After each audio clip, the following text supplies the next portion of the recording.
Good day, and I want to show you in this short video the Impasto feature that is available in Painter 12. You would use it if you want your image to have a three-dimensional appearance, just like an Impasto painting where you would build paint thicker and thicker. So a whole category of brushes represented right here that are the Impasto brushes, and they will paint with a 3D kind of effect. So I've created a new document here. I will go through and just give you an example of some of them, and then I'll talk about how to change the settings a little bit. So in this case, I better zoom in. Now, this brush is not putting any color down. Let me go ahead and put some color down. That might help see things. It is simply painting with the 3D effect. So you can see I'm painting pits and things in there. Varnish the same way. You can see that I'm just kind of smearing the paint around. And some of these brushes don't put any paint down. They're just painting with the 3D effect. Now this is taking off all the paint and depth right back to the canvas. So in a way it's an anti-impasto brush. Let's go ahead, let's depth smear. Again, this is something that will smear the paint that you've already got on. But let's get some that actually will put some color on here. So now you can see I've got a brush, and you can see that it paints, and then eventually the stroke dries out, and you can see that there is a buildup of the paint thickness as you paint. Fiber.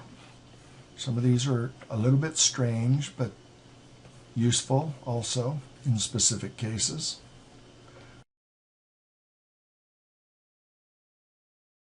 Gloopy.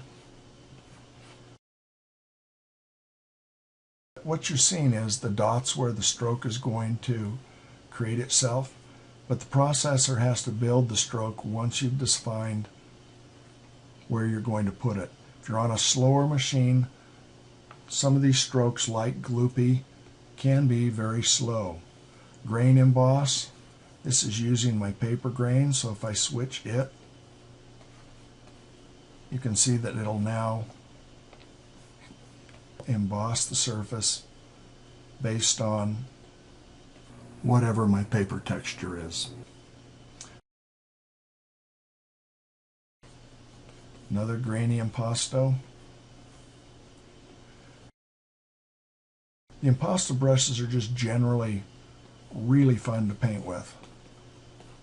You need to save the image in a RIF format, or you will not be able to come back in and paint with that effect. The effect will be lost. You'll still see the 3D effect, but you won't be able to alter it anymore.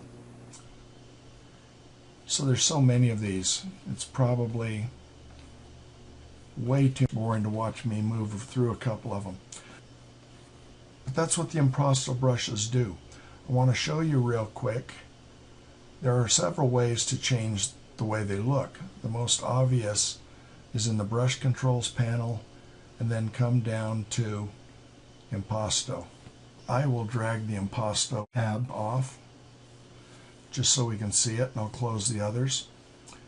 And draw it to color and depth. This is the important one. This is, well, they're all important, but this is where it's telling the brush to use both the color you pick and the depth information that you've got put in down in here.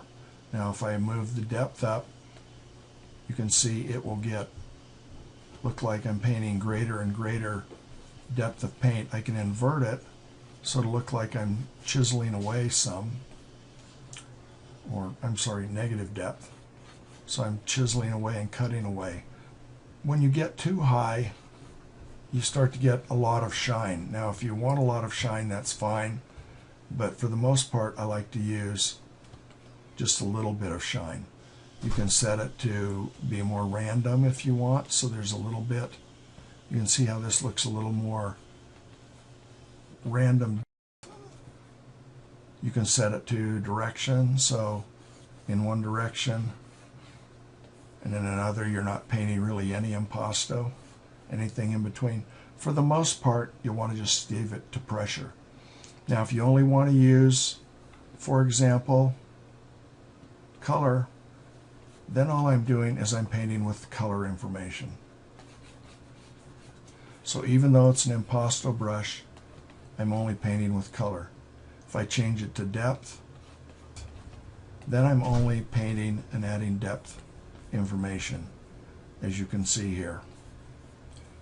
Change it back to both, and I'm painting with color and depth. Smoothing and plow